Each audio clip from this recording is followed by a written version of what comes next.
What if I told you that right on time is a lie we've all agreed to believe? Oof, that hit me right in the I should be further along by now. Exactly, because we're constantly measuring our progress against an invisible clock. Today, we're not just challenging that clock, we're breaking it.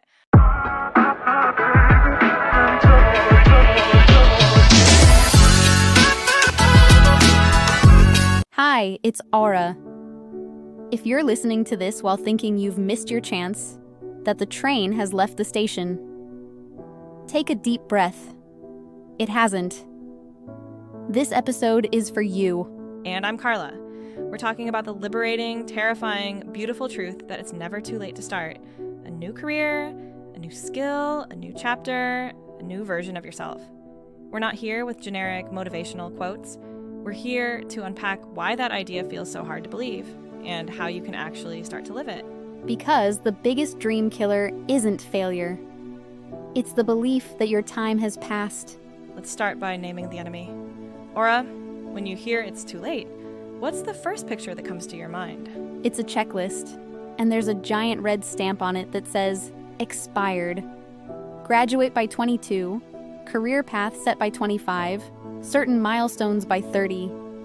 It feels like a societal syllabus, and I'm looking at mine thinking, I failed the pop quiz. Yes, and that syllabus is written in invisible ink. No one hands it to you, but you feel graded on it every single day. It reminds me of something the psychologist Carl Jung said. The greatest burden a child must bear is the unlived life of the parents. I think in our 20s and beyond, the greatest burden we bear is the unlived life of society's expectations. We're trying to live a script we didn't write. That's so powerful.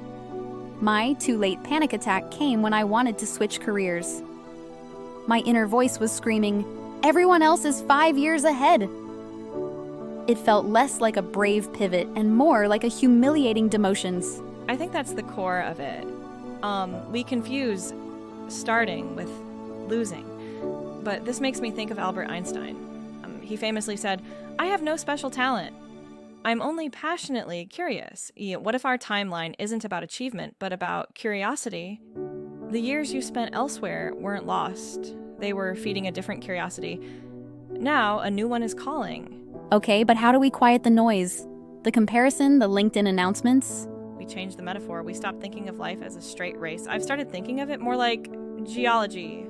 Geology? Explain. A mountain isn't built in a day. Layers are deposited slowly over epochs. All of it is necessary to form the unique, solid structure that is you. You can't rush a mountain. It connects to what author James Clear says in Atomic Habits. You should be far more concerned with your current trajectory than with your current results. The geological layers are your trajectory. Even if the surface result isn't visible yet, you're building something profound underneath. That's a game changer.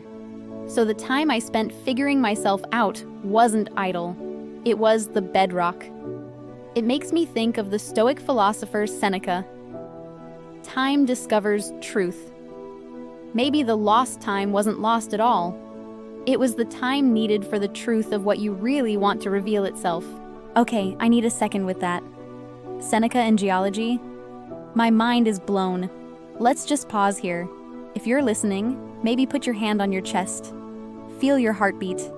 That's proof your story is still being written. The world wants to sell you urgency. But the writer, Martha Beck, puts it perfectly. The way to do is to be. Sometimes you don't need to do anything to get back on track. You just need to be where you are, fully, and the next step becomes clear. All right, caffeinated and ready. Let's talk about what actually holds us back from starting. So we've debunked the societal clock, but there's a deeper fear. It's not just, am I too old? It's, if I start this now, who do I become? Being a beginner can feel like an identity crisis. Yes, you have to trade the comfort of expert for the vulnerability of newbie. Your ego throws a tantrum. The leadership coach Simon Sinek talks about this. He says, the goal is not to be perfect by the end, The goal is to be better today. If we focus on becoming better today at our new thing, instead of becoming an expert, it takes the identity pressure off. That's it. And society loves labels. When you step out of that labeled box, you risk being unlabeled. But is it free fall or is it freedom? The pioneering computer scientist Grace Hopper, who achieved incredible things later in life, gave us a legendary quote: "The most dangerous phrase in the language is why we've always done it this way." Starting late is the ultimate rejection of that phrase. You're saying, my way is valid, even if it's different. Harnolkai. This is all beautiful, but let's get practical. How do you actually take the first step? You adopt the version 1.0 mindset.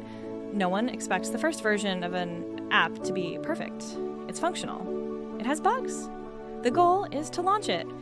This aligns with what Brené Brown teaches about vulnerability.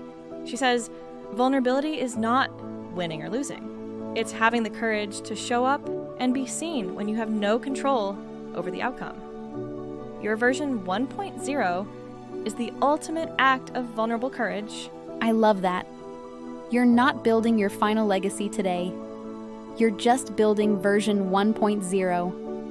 And it reminds me of a quote by the artist Saul Bass. I want to make beautiful things, even if nobody cares. That's the spirit of version 1.0. Do it for the act of creation itself, not for the applause. And remember, your past versions have given you a toolkit. You're not a blank slate. You're a slate with powerful notes already written in the margins. As Marie Curie asserted, life is not easy for any of us. But what of that? We must have perseverance and, above all, confidence in ourselves. You've already persevered through other chapters. That confidence is your fuel. And I want to speak directly to the person who's been sitting on an idea for months, maybe years. You're waiting for the right time, for more courage, for a sign. I see you, and I've been you. Here's the truth no one tells you. The right time is a myth. The ancient poet Virgil said it thousands of years ago.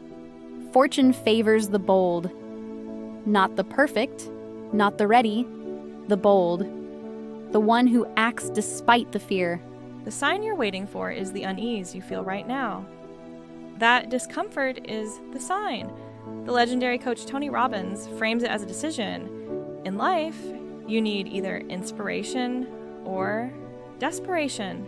That nagging feeling, that's your inspiration and desperation having a meeting. They're both telling you it's time. So what's the smallest, most non-negotiable thing you can do this week? Not the 5-year plan, the smallest thing. Do it scared. Do it imperfectly. As Nelson Mandela said, it always seems impossible until it's done. Let version 1.0 see the light of day. Your future self is not a stranger. She's who you become by making that one choice today.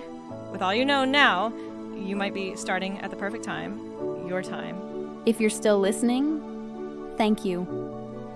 And just know this: every master was once a disaster. Every expert was once a beginner. The only difference is that they started. You don't need to overhaul your life today. Just commit to one tiny version 1.0. Action. That's how mountains are built, one layer at a time. If this gave you a nudge, we're so glad. And if your dream feels too big today, just make it smaller. Make it so small you can't say no. We believe in you. Now, go be a glorious, imperfect beginner. We love you. Take care of that dream and take care of you. See you in the next episode.